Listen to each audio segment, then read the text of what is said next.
It's time for the Sean Burke Show.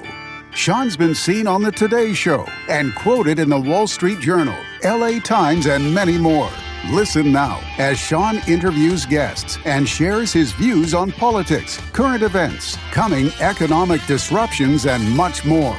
And here's your host, Sean Burke. Hey everyone, thanks for coming back. Today we have a great guest. In fact, I've had this gentleman on. He's on screen with me right now. John Truman Wolfe is my guest. Welcome, John, back to the show.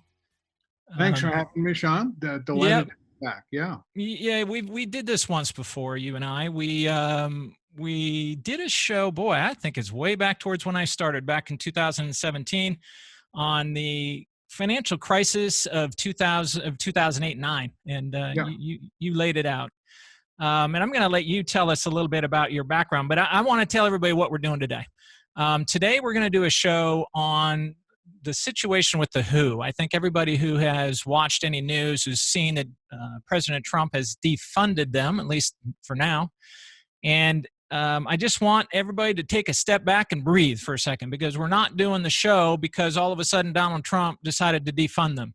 This is a situation that the WHO is in charge of certain things in the world, and we want to talk about that and see if they actually deserve to be in existence or not. We need to actually start looking at and as part of my show, looking at solutions. What do we do to get out of this? You've heard me talk a lot about that. But we also need to talk about, well, who kind of dropped the ball as we got here? And so John has done an amazing job. He has a magazine, online magazine called The Hard Truth,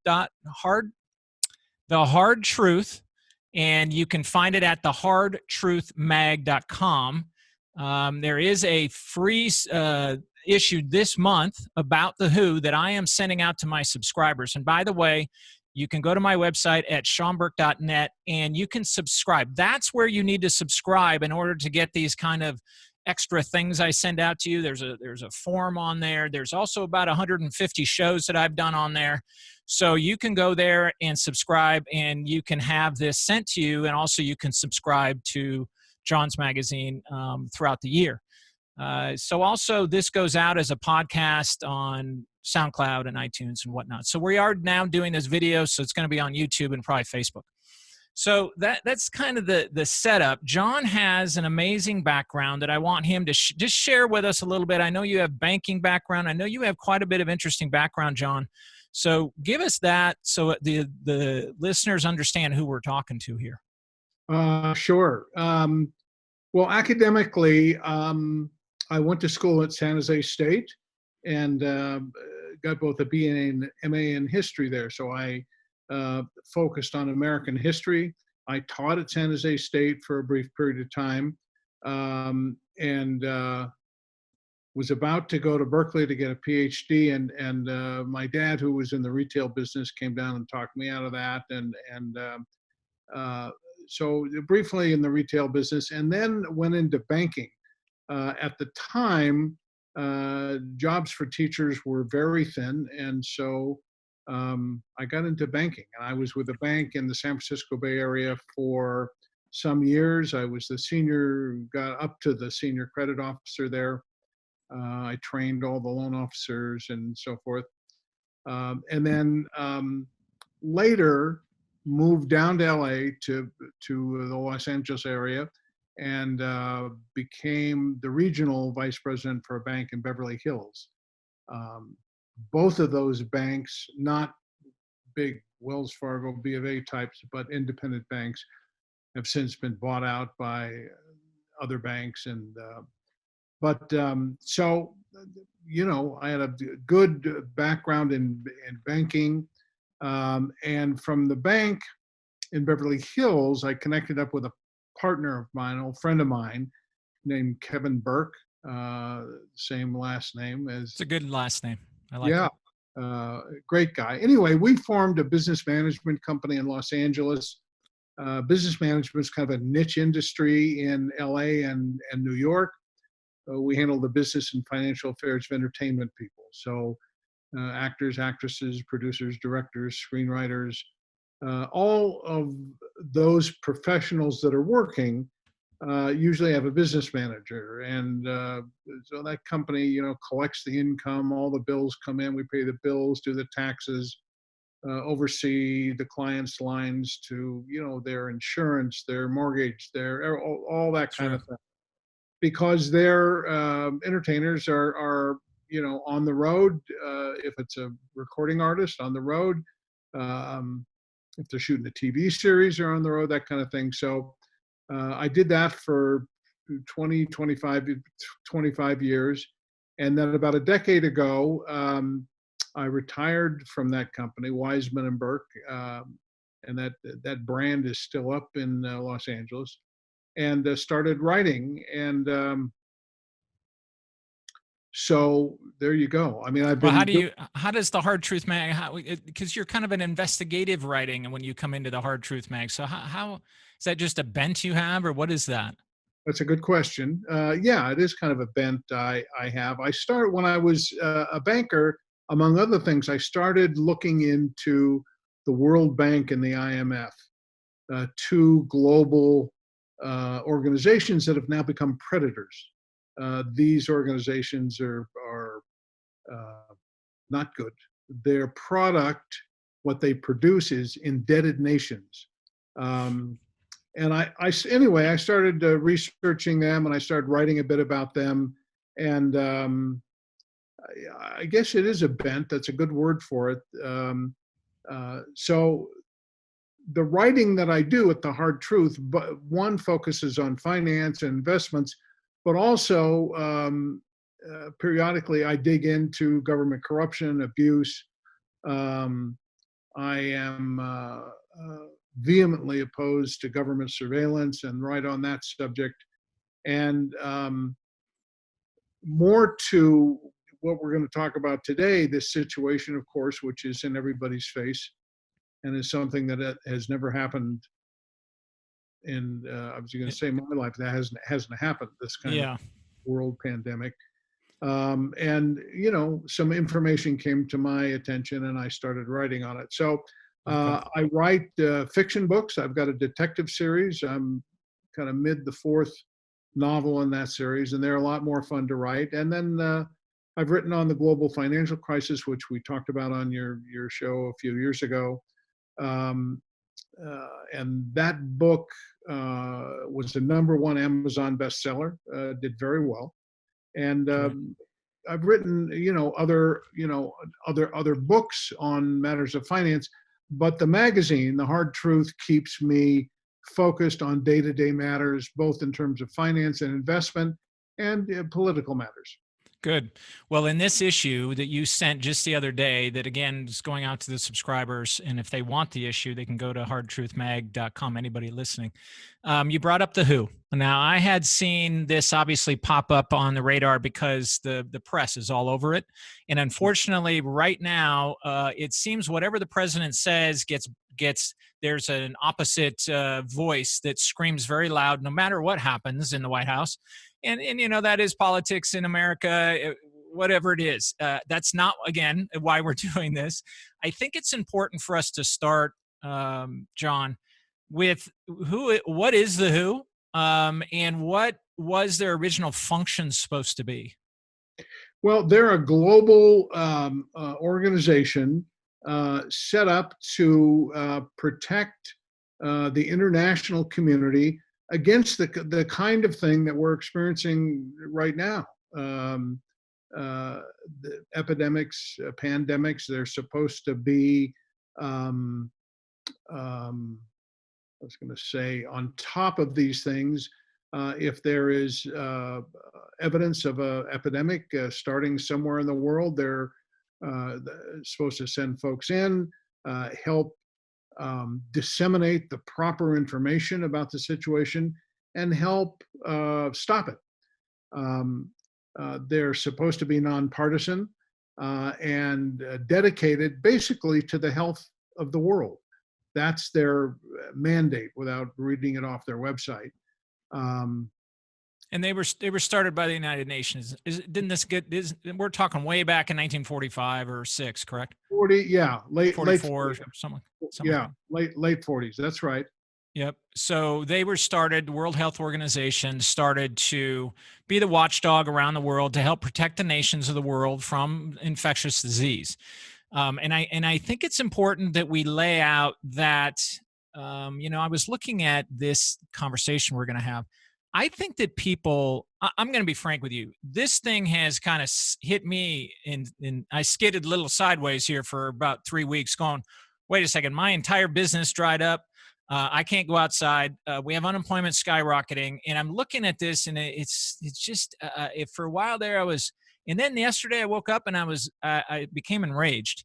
I started to become enraged that why are we in this situation? Because yes, number one, there's going to be infectious disease on planet Earth. We know that.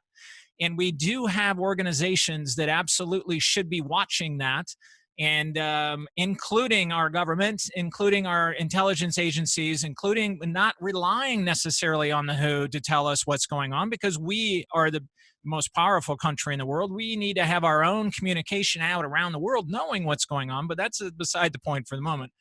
But the WHO, we have to realize that there are organizations that are designed to do something about this, and they have, if you will, ideally what they're supposed to do, what they were envisioned to do, and then what they ended up doing.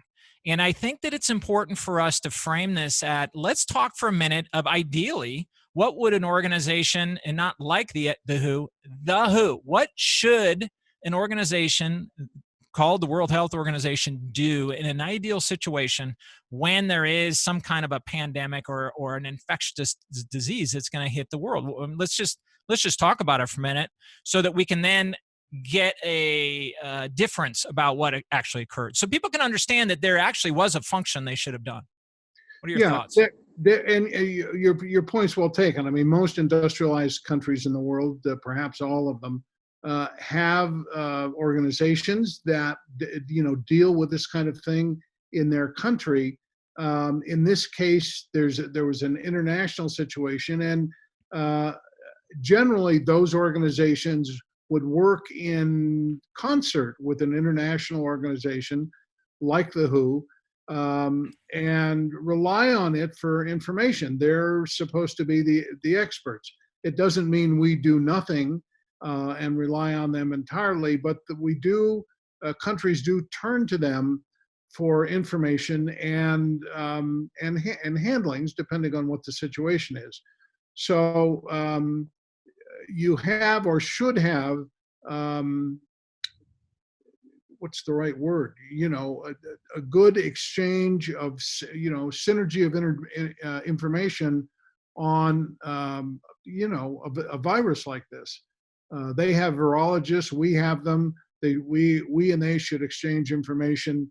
And the point of your question, and it's really the thrust of the article that I wrote that you referred to, is that there were several points where the WHO could have and should have send out alarm bells on this internationally. So if travel needed to be restricted, if certain medical procedures needed to be implemented, that they could that could happen. But that's not what the WHO did. As a matter of fact, there were, I'd have to go back and look at the article to count them, but maybe 4 or 5 very specific points at which the WHO had information, and they should have sent it out planet-wide and gone, hey, there's a problem here. Stop, we suggest that you shut down your borders temporarily while we can get this under control, and so forth. And they didn't do it. And then it was neglect at first, Sean, and then it became willful fabrication, lie. They lied on a couple occasions where they made statements that were absolutely false. So, the political side of that, I didn't dig into in great depth.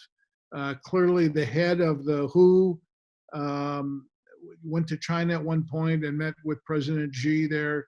And, he's got again, I'm not saying this for political purposes, just to kind of understand what went on. The head of the WHO, and I can't pronounce his last name, but his first name is Tedros, I think. Right. Is an active Ethiopian communist. So there's a certain political affinity with him and brotherhood.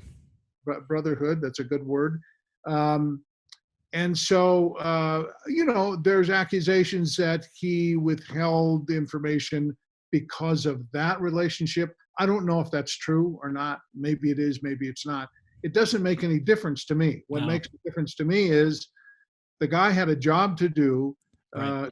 Clearly, very early on in this mess, he knew that there was human-to-human transmission of this bug, which is an indication of the problem. And he should have made that information known, and he withheld it, and he withheld it, and he withheld it, and he actually pushed that countries that were seeking to curtail transportation from country to country and so forth, he said you shouldn't halt it.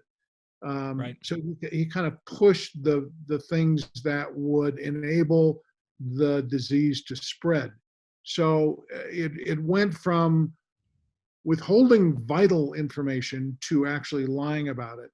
And as we know, I think we need to frame this way also. Let's say you had a security company that you hired for your house, and you have a burglar starting to break into your window, and the security company is not alerting the police. He's not alerting you.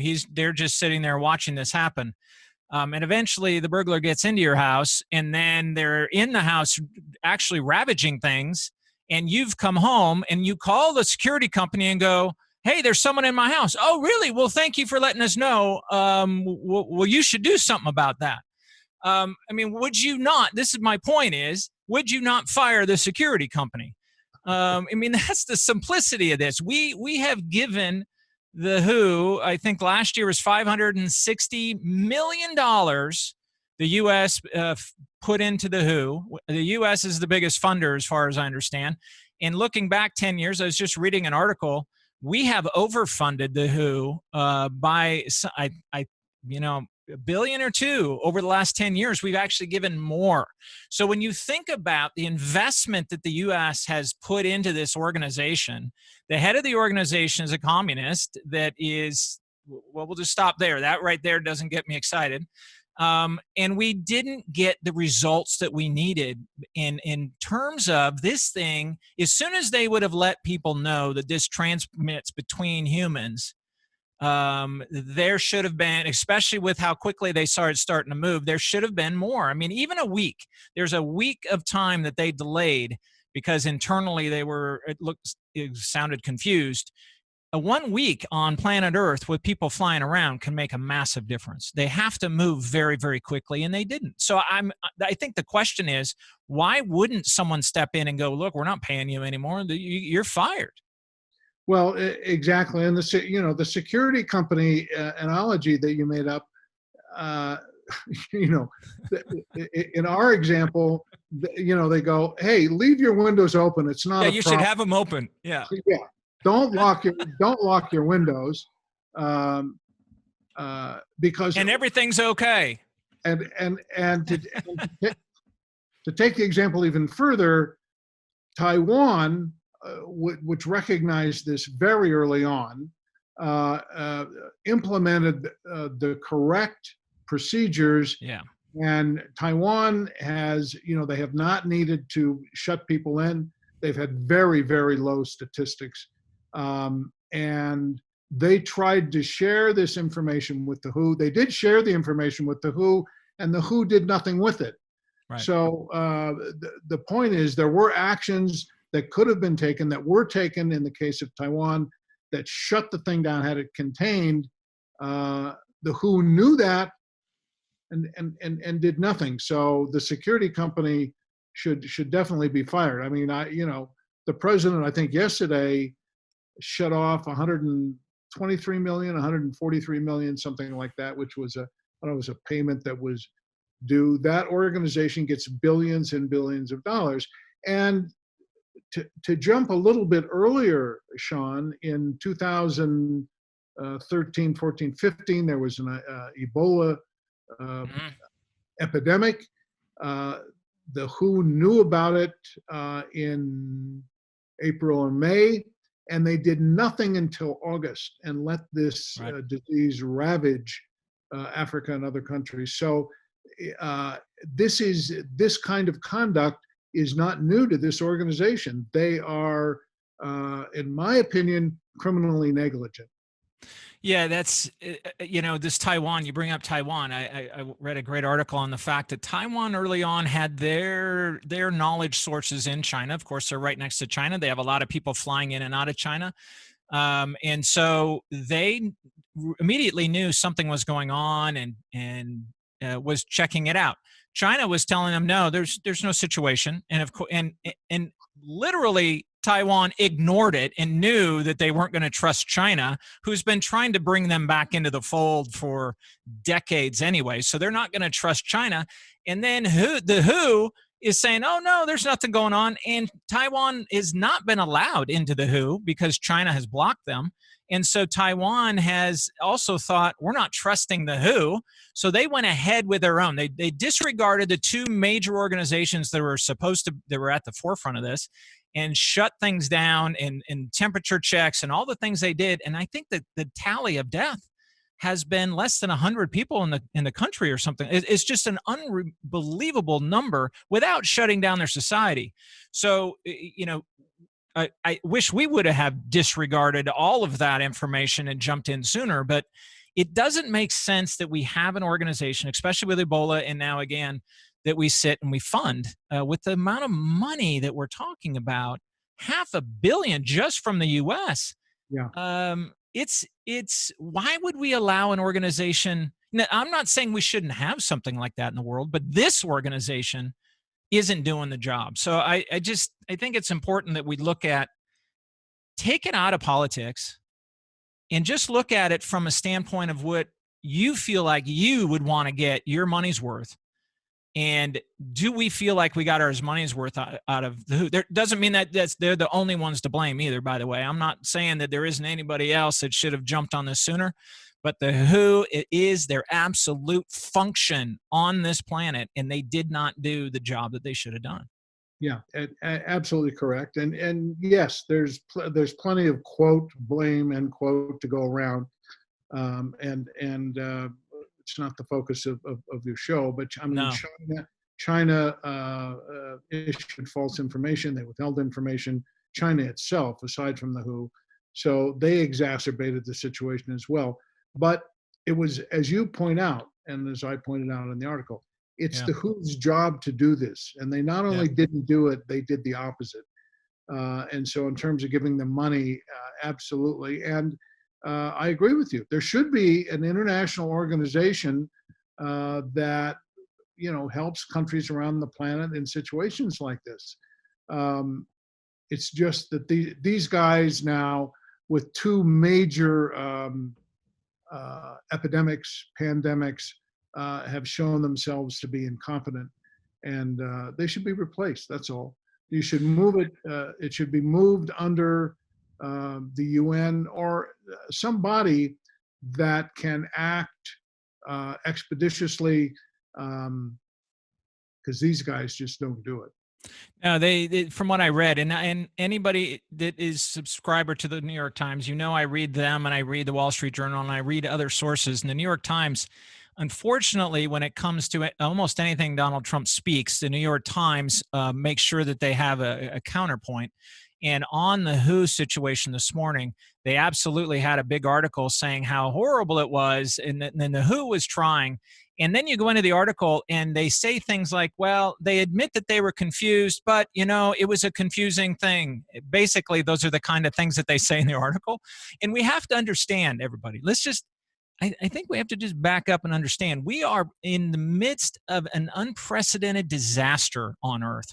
And we cannot sit back and be complacent about, again, let's go to the babysitter taking care of your kids. And she lost them. She lost them for a few hours. They fell down a couple of hills and broke some legs. But, she was trying. It's like you can't go down the road of just being, well, it was a tough time. This is their job. We need an organization on Earth that when something pops up, they are able to move with incredible speed. They did not actually have, John, they did not have someone on the ground in China until I think about the second or third week of February. That's right. The outbreak started in early December. I mean, this isn't now here's the deal. Let's say someone says, well, China wouldn't let them in. If we have a world organization that does not have the power to get into places they need to check something out, then we need to restructure or eliminate them as well. Otherwise, we have this fake, we think they're doing their job. It's kind of like there's a giant hole there and it's not happening, but there's a big tarp over it. And it's actually camouflage. You think they're supposed to be doing their job and they're not. It's worse than not having someone there, because then we would know there's not someone, quote unquote, supposedly the experts telling us what really is going on. Absolutely, because you're relying on them. They're an international body. They're getting, as you're pointing out, billions of dollars a year. Ridiculous. They should produce a product, and the product that they should produce is proper warnings, proper information about a virus. Listen, this world has changed. That there are CBW, chemical biological weapons in existence on the planet is no secret, and there are all kinds of conventions against them, and the major countries produce them anyway. Whether or not that was what was being developed in the lab at in China Wuhan is a question. But clearly this bug was made there. There are articles that indicate the National Institute of Health's budget pushed $3-4 million into that lab for research. So one of the questions I have, and this isn't the subject of the show, and that's fine. Bring it on. I don't want to necessarily go there because I don't know the answer to it. But the question is, this bug came from that lab. That seems to be incontrovertible. The question is now, in my mind, was it leaked, or was it intentionally turned loose on the planet for purposes that China might have? I don't know the answer to it. The media seems to go with the more reasonable. It was a leak. Somehow it was a leak, and it got to some person who went to the wet market, and it got into the bats. And really, I don't know. So because I've not seen it in the mainstream news at all. Is it being reported that this was coming out of a lab? Yeah, that's pretty much settled. I'm sure there's disagreement, but sure. There seems to be agreement in the mainstream media, even the alternative media. Yeah, the bug came out of the lab in Wuhan. What's being pushed over the last 24 hours is it was a leak.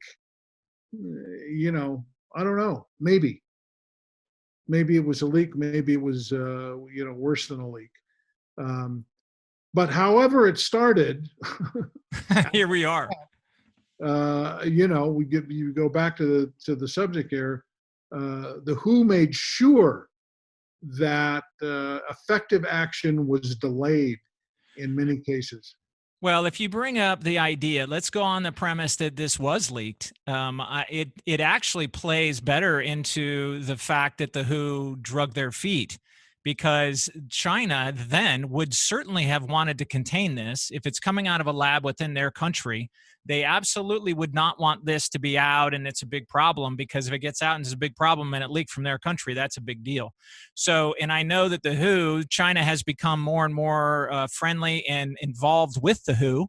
It's part of China's initiative around the world just to build roads, to build power plants for different countries, to do all the things they're doing to get themselves more embedded in the world, as they're starting to become the biggest economy in the world, as that is continuing to move forward. But it makes sense to me, if we take that premise, that the WHO would try to keep things under, kind of pulled back, if you will. To me, that adds to that makes more sense to me thinking of that. With the initial outbreak, the government officials in I forget the name of the province in which the lab is. In the Wuhan area? Yeah, it starts with an H. Anyway, those folks, the political folks there, covered up, hid, lied, etc. And then the information got up to Beijing.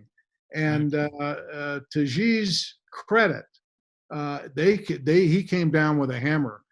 People were fired, and China became more open about what the situation was. I don't know if they've been entirely clean, but the information coming out of China changed dramatically when their federal government, their national government, the CCP, took control of it from the top. So that was a plus, but you've got weeks where information was falsified or hidden at the local.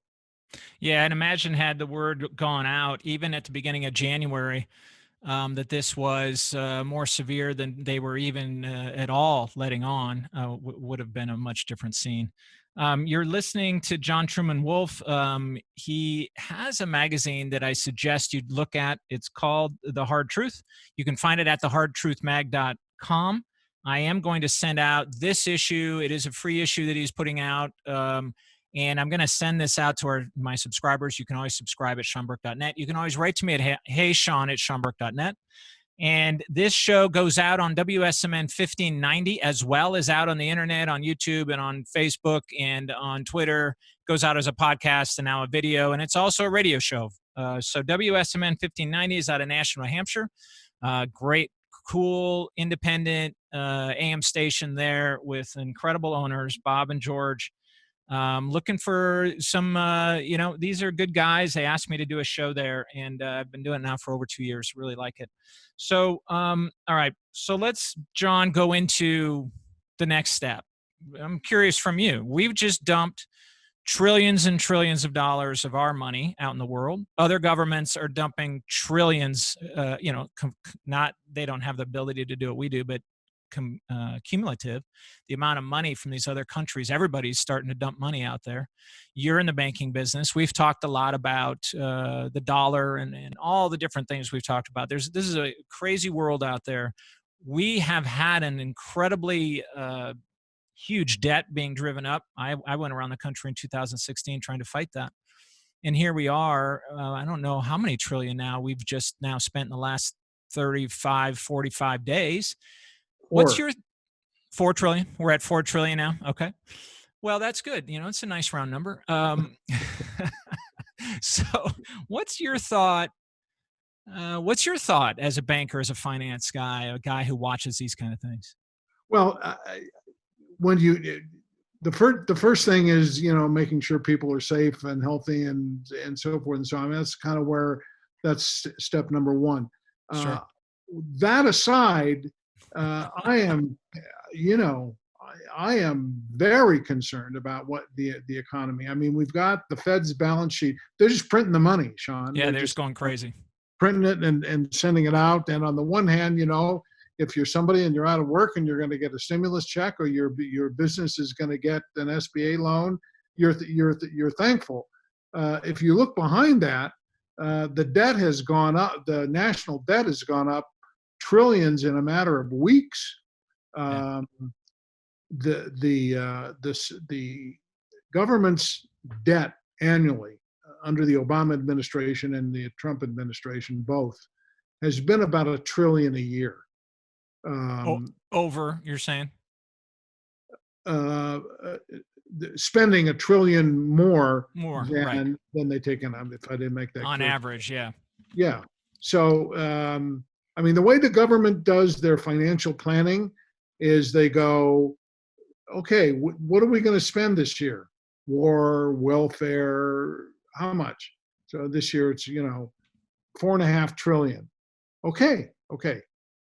What's the revenue? 3.5 trillion. Oh, we're short $1 trillion. Now these numbers are mind-boggling. There's 15 zeros or no, 12 zeros. So what do we do? Oh, we'll borrow it. They put out the Treasury puts out IOUs, Treasury bills, short-term Treasury notes, medium-term Treasury bonds, long-term, and they just borrow the money. Normally, they borrow about $1 trillion more to cover the debt, the deficit. Now, at this point, if I'm not mistaken, I said $4 trillion in terms of how much they put out. We're already $4 trillion upside down. Yeah. So, and we're in the middle of April. So,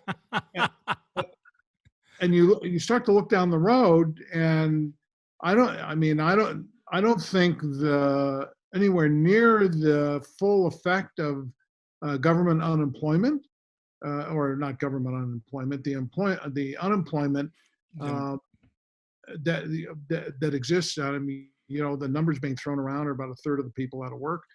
Yeah. I sit there and go, okay, good. What's it going to look like in September? Yeah, exactly. Well, and that's part of what I talk about on the show is we have to actually have a plan that we get going now. There can't be a rollout over the summer of slowing this down, because what'll happen is we're going to start having the no payments on mortgages, on cars, on credit cards. You're going to start having defaults that are going to go through the roof, that are going to make anything in the past look very mild. And so the thing that I'm missing, John, is the sense of urgency on the part of, I see it in Donald Trump. I see his eyes get a little wide. He's like, whoa, we got to get things going again. And everybody freaks out. But what we've done is we've turned this over to the medical or the infectious disease experts, whose job is to make sure we have as few people die as possible. And I'm all for people not dying. But we're going to see some serious people dying if we don't get the economy coming back, because there is a ramification if you don't have people have money. If they can't afford, if they're living on the street, we're going to have people dying also. So what I'm missing here is the sense of urgency from the people at the top, who are even the governors. The governors, the people in the White House who are advising the president, just seem to be, and the worst for me is Bill Gates. He's like, well, here's one of the richest men in the world telling us all we should just hunker down for another 6 months or whatever the heck he's saying, when it doesn't matter to him. But there's people that need money today. There's people that need to pay their rent and their food because they have no jobs anymore. So I'm missing the sense of urgency that isn't coming from the people that are telling us to stay hunkered down. Are they drugged? I mean, are they high? I don't understand. It's like, do you not see the disaster that's unfolding in the U.S.? We can't just flip the switch and just have it all go right back. This is going to take a bit. Even if we said no more social distancing, it's going to take a little bit to get this going again. I just don't get it. I'd love your thoughts on that. Well, I mean, in terms of I don't want to get overly partisan on it, but the Democrats, loved, just more money, and that the government should take responsibility for people's lives. Trump proposes, X billions, and the Democrats want to do more. They don't have any. There isn't any, and generally there's not a concern about the government debt. I mean, just politically, that side of the aisle is interested in government doleouts. Trump is one, I think correctly put attention on the medical side of it, which is the point you're making. I don't know if it's okay to say, but just before we started the show, I saw, Trump was going on the air talking about starting the country back up. So we'll see that shortly. We'll see what comes up. Yeah. He has been steadfast in good. We got to handle this, but the cure can't be worse than the disease, and the disease is the trillions of dollars that are being made up out of the Fed, and I don't know how many millions of Americans out of work. I mean, we're over 20, and I think right now. 20 million, and it's heading towards Great Depression times. This is the thing that I don't get on what I don't understand on the lack of urgency that is not happening. We need to have people back to work normally as fast as possible. Not we're just going to take a vacation as fast as possible. Because I'm telling you what I'm worried about, John, is they're going to come out and say, well, we're going to have restaurants do social distancing. And we're going to have, you still got to do social distancing at movie theaters. And let me just tell you, restaurants can't stay viable with social distancing. They pack their floor space with tables because their margins are so low that they need everyone packed in there just to make money. So if you cut restaurants' production in half, they're gone. Movie theaters, you're not getting, these businesses literally can be extinct in our country if we are not careful. And just wipe out entire industries because they're already on the edge. There were very fine margins for these companies. I just don't understand it. I'm a little bit getting up in arms. Well, yeah, you're absolutely right. I mean, my concern, along with the economics of it, is, your civil liberties and what of them are going to go. I mean, you start seeing articles now that. Somebody's going to need to have a vaccine certificate to. Oh my gosh! Go here, go there. Don't get me started. The planet's number one vaccine jihadist, Bill Gates, sitting on his 60 billion or 80 billion, whatever it is, could care less. He's like, let's shoot him up. Anyway, I know you don't want to go. It's not appropriate to get into the whole vaccine controversy, but Gates and I get a little bit trepidatious because this guy Fauci is on Gates's board, and conspiracy theory or not, I mean, there's elements, and I think Gates. I don't think Gates is behind this, but what Gates is doing is taking advantage of trying to push vaccines because of the situation. Yeah. And, they have spoken that this is not going to solve until there's a broad vaccine. Now that's 18 months, 2 years or plus away. Right. So that is, to me, insanity. When I hear people say that, I don't even understand how they can be on camera when they talk about that, because we can't talk about 18 months. There is going to be a way to let this thing testing. One thing that I've pushed very hard is why we're not spending $100 billion right now to get so many test kits everywhere. Because if we can just have easy testing and someone has it, we can quarantine them and pull them out of the population. And that is one of the best ways that you can reduce an epidemic, is being able to quarantine people quickly. And I know that there's a day or two where people are still infectious, but still, if we're able to pull people out, it's going to keep it at a low number and let the rest of the world go on. Anyway, I have, like I said, yesterday I woke up and I was starting to become seriously incensed, and I'm just getting going. I want to share something here. I'm going to share this. We're going to see how this goes. I want to show this Fed balance sheet that we were just talking about. Oh, yeah. Can you see it there?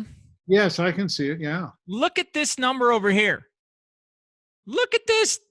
Okay, just so everybody can see, this is the money. Let's start back over here because I've talked about this on my show. This is called quantitative easing.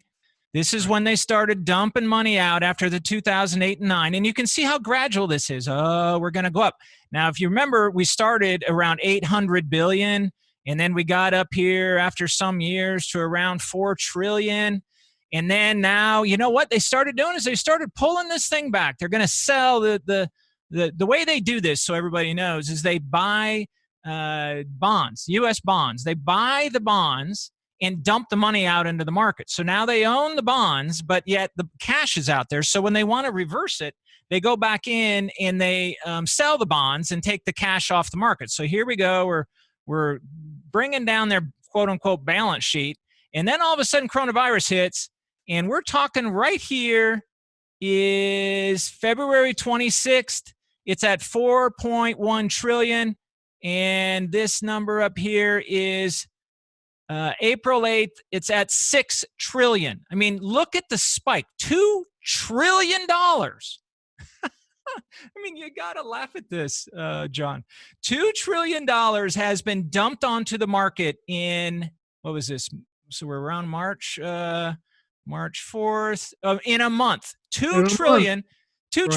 And look at how long it took them to put this out into the world over years. And we just did 2 trillion in a month. Okay. I've got to just calm down because I get too darn upset about this. I just don't understand why, there's the analogy of your hair's on fire. You hear someone talking and you're like, their hair's on fire. That's what I expect these leaders to be doing in front of us on camera, is their hair's on fire, because if we don't hurry up, we got to get this thing going. The complacency is killing me. Yeah. Well, thoughts? Yeah. I'm loading you. Just so that listeners know, I did not tell him we were going to dump this on him right here. No. Listen, it's the thing I've got most of my attention on, frankly. I live in a mountain community north of Los Angeles. I'm 6,000 feet up in a little valley in the mountains. So I'm, from that point of view, I'm good. What I have my attention on is exactly what you're talking about. What is this going to do to the United States of America in terms of our fiscal stability, in terms of a loss of civil liberties? I want to be able to come out of this and at least get back to where we were. There's a dogfight on that. A real yeah. And the longer we wait, the less likely that's going to happen very fast. Yeah. So what last words, we did start with the woo, the who, the woohoo. So the Wuhan woo, I guess we could have lots of woos in there. We started with them, and we're almost out of time. Just a little bit of time for you. Last thoughts on the who and your thoughts on them? Well, they should be replaced, Sean. I mean, the bottom line is they should be replaced.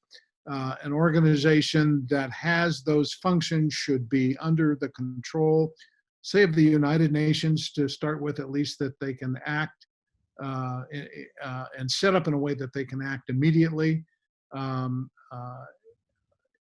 That's what should be done. I don't know if there's enough guts in the international community to get rid of these people. They get very reasonable about this kind of thing. But they have twice now in the last decade shown themselves to be criminally negligent in delaying effective action, and even their action isn't particularly effective. So, if it was up to me and I had the authority, I would shut them down, and I would create at the same time those functions, because their goal, their mission statement is laudable, of course. Yeah. You've been listening to John Truman Wolfe. I invite you and encourage you to go to thehardtruthmag.com. My subscribers, if you'd like to subscribe, go to seanburke.net and subscribe right there on the website. And I'm going to send out his free, this month's magazine about the WHO. It's more important than just going, hey, well, the Democrats are against it and the Republicans are for it. There is much, much more about this. This is an organization that is actually supposed to have helped us. And I think that they have let us down. And I think it's worth taking a look at. Just so you know, in the magazine, he lays out timeline. This is what happened on this timeline with this source, timeline source, and it walks you through what the delay that the WHO did. This isn't just his opinion. He's pulling sources and laying it out for you, and that's his magazine, thehardtruthmag.com. John, always thank you. I appreciate you being on, and we'll do it again. We'll get on and rant about something else that I'm sure is going to be coming up. Well, it'd be my pleasure, Sean. Come back in a few months and see where we are. Yeah, exactly. And if the politicians have taken your advice and their hair is on fire. Needs to be. All right, sir. Thank you for your time. My pleasure. Thank you for having me. Well, John Truman Wolfe, I got to say that I have been getting pretty excited. I think you can tell by what I'm saying already. I woke up yesterday, and really realized that we have been let down. I just don't understand. We pay a lot of money to our government. Our government pays money to the WHO. And there are people and there are organizations in our government and in worldwide that should be and should have done something much quicker. This is like somebody fumbled the ball so bad that we can't allow this to happen. But here's the other side of this, is we can get out of it. I got to tell you, I do not understand why we don't have $100 billion or $200 billion right now hammering away on tests that are so ubiquitous and inexpensive and easy to get that anybody constantly can get tested. Jeff Bezos is all over it. Smart guy. He's going to figure this testing out. And I'm glad somebody is, because if we don't get testing, then how do you walk out in society and wonder, well, I don't know if anybody has it.